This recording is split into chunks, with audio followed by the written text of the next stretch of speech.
네, 시작합시다. 안녕하세요. 온라인에서도 이어가는 체육 수업 3국기 챌린지 13번째 시간이 되겠습니다. 오늘은 축구 활동 챌린지를 해볼 건데요.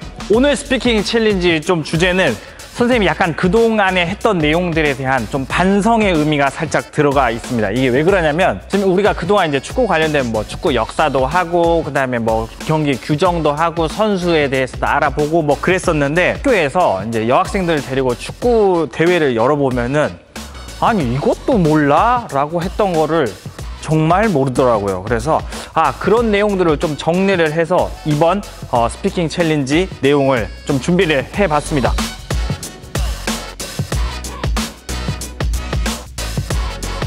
어떻게 보면 그래서 이번 내용은요, 좀 축구 잘하는 친구들, 좀 좋아하는 친구들, 관심 있는 친구들한테는 뭐 이런 것까지 또 이걸 모를 수가 있나라고 생각될 수 있지만 그래도 축구에 대해서 잘 모르는 친구들의 기본적인 어떤 지식을 좀 쌓을 수 있는 기회라고 생각을 해보도록 하겠습니다. 공을 우리가 터치하고 나갔을 때 라인 밖으로 나갔을 때를 선생님이 잠깐 설명을 해야 되기 때문에 두 팀을 놓고 좀 설명할게요. 우리 또 그래도 앙수 이게 바로 느낌 오게끔 착한 팀, 나쁜 팀 딱 할 테니까 한국, 일본 이렇게 할게요. 그래서 축구 경기장은 이렇게 길다란 직사각형 모양으로 되어 있잖아요. 그런데 이 라인 바깥으로 나갔을 때 누구 소유권으로 진행되는지에 대해서 좀 설명을 드릴 텐데 만약에 일본 선수를 맞고 라인 바깥으로 나갔다. 그러면 당연히 누구 공으로 되겠어요? 당연히 한국팀 공으로 시작하게 됩니다. 근데 우리가 학교에서 시합하다 보면은 우리 팀 맞고 분명히 나갔는데 다시 우리 팀이 이렇게 던지는 그런 경우들이 있거든요. 약간 지나침 충성심에 의해서 그렇게 하는 게 있지만 그래서는 안 되는 거예요. 알겠죠?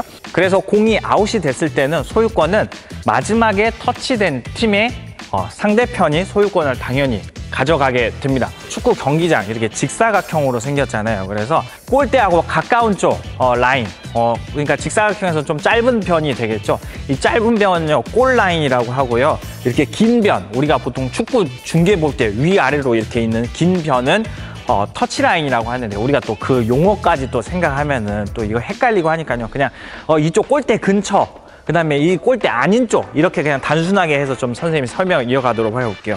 골대 아닌 쪽 이렇게 길다란 쪽에 이게 공이 바깥으로 넘어갔어요. 라인 바깥으로 넘어가면은 뭘 하냐? 스로인을 하게 되는 거예요. 스로인은 공을 이렇게 잡아서 머리 뒤에서 이렇게 던져주는 거거든요. 이것도 뭐 규칙이 있어요. 뭐 머리 뒤에서 던져야 되고 뭐 시선 동일해야 되고 발 뛰면 근데 또 그거 하면 우리 너무 복잡하니까 그냥 스로인 한다 그렇게 일단 알고 있으면 되고요. 만약에 일본 팀 맞고 터치라인 바깥으로 나갔어요. 그러면 누가 스로인을 하는 거죠? 당연히 한국 팀에서 스로인을 하는 거죠. 그래야 우리 팀한테 주는 거니까. 너무 단순한데 실제로 경기하다 보면 이걸 잘 모르기도 하더라고요. 그러면 이제 골라인, 골대 근처 쪽에 있는데 골대 근처에서 공이 바깥으로 나갔어요. 이제 여기서부터 조금 복잡해져요. 자, 일본 쪽 골대인데 일본 선수 맞고 라인 바깥으로 공이 나갔어요. 그러면 한국 선수는 어떻게 하냐? 이쪽 모퉁이 부분에서요. 코너킥을 하는 거예요. 아까 스로이는 공을 손으로 던졌는데요. 코너킥은 발로 차주는 거죠. 그래서 그 코너킥, 그 깃발이 있는 데 있어요. 깃발이 있는 데에서 한국 팀이 이제 코너킥을 올려주게 됩니다.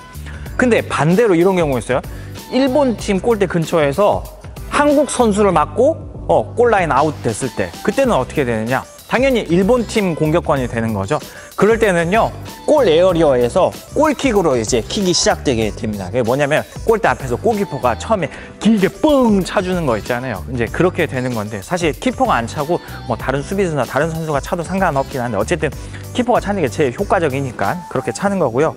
그래서 여기다 놓고 이제 킥을 하는데 또 학교에서 또 그런 애들이 있어요. 킥을 했는데 또 꼭 이렇게 이걸 들고 차는 아이들이 있어요. 그래서 땅에 놓고 차면 잘 안 날아가니까 들고 차는 친구들이 있는데 그거 알아야 돼요. 이렇게 골라인 바깥으로 아웃이 된 거는요. 들고 찰 수 없고 꼭 골킥 찍어 놓은 다음에 차야 되는 거예요. 이게 왜 그러냐면요. 라인 바깥으로 나가면 일단 플레이가 정지되는 걸로 되거든요. 그래서 공을 이렇게 가져다 놓고 찍고 이때도 아직 플레이는 시작하지 않은 거예요. 그런데 공을 딱 차는 순간 플레이가 이제 다시 시작되는 거거든요. 이 공을 잡을 수 있는 경우, 드는 경우는 어떤 경우냐면요. 일본 측 골대에서 한국 선수가 공을 빵 찼어요. 그러면은 키퍼가 손으로 잡아도 되는 거예요. 키퍼가 손으로 잡아요. 그때는 들고 그냥 바로 차는 거죠.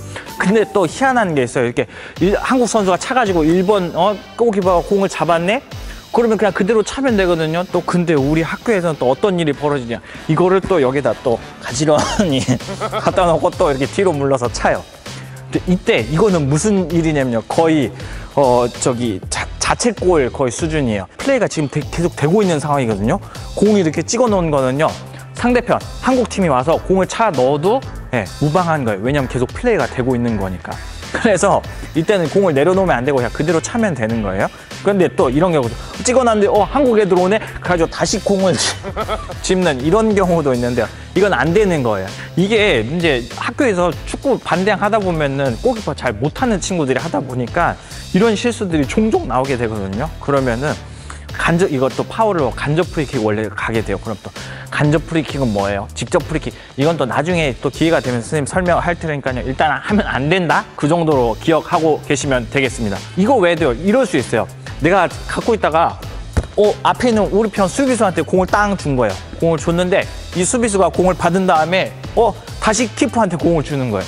다시 키퍼한테 공을 주니까 키퍼가 알았어 고마워 하면서 또 이렇게 공을 잡는 상황이 있거든요. 이것도 안 돼요. 공을 잡는 순간은 두 가지밖에 없어요. 하나는 상대편이 슛하거나 해서 내가 공을 잡는 것, 아니면요 우리 편이 헤딩으로 해서 주는 경우, 이때만 손으로 잡을 수 있고요. 그 밖에 발로 해서 의도적으로 우리 편이 주는 경우는요 손으로 잡을 수 없어요. 왜 그럴까요? 생각을 해보면 이런 거예요.